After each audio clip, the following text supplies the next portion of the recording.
Aujourd'hui, je suis devant l'entreprise GMS de la Souterraine. GMS, l'équipementier automobile qui s'appelait Wagon, Sonas, Altia, enfin bref, tous ces changements de nom disent l'histoire de cette entreprise.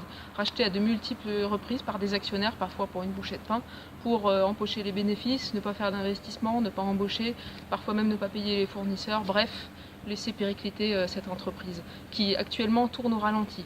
Elle fabrique des pièces pour l'automobile. Vous n'allez pas me dire quand même qu'il n'y a pas besoin de pièces pour l'industrie automobile aujourd'hui. Là, c'est 283 emplois qui sont menacés.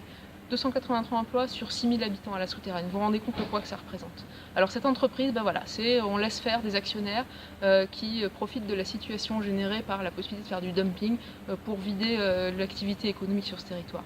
Et alors il y a aussi quelque chose de très intéressant sur cette entreprise, parce qu'il y a les donneurs d'ordre, les PSA, les Renault. Alors vous savez, PSA par exemple, elle touche pas loin de 146 millions de CICE.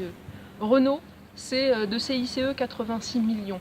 C'est quand même intéressant parce que dans le même temps, ces entreprises ne donnent pas de carnet de commandes à GMS. Renault, c'est très intéressant parce que le patron, Carlos Ghosn, vous le connaissez sans doute, il fait partie du top 3 des patrons les mieux payés en France. Il a touché en 2015 15 millions d'euros par an de salaire.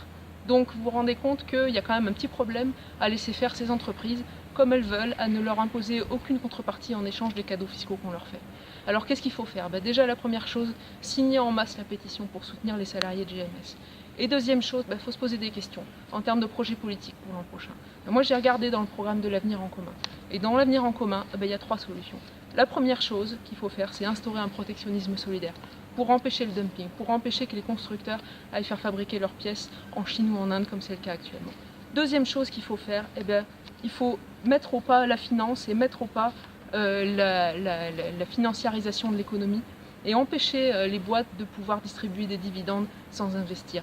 Et troisième chose, il faut restructurer les filières et demander aux constructeurs de rendre des comptes à leurs sous-traitants. Vous voyez, il y a des choses à faire, simplement il faut avoir la volonté politique.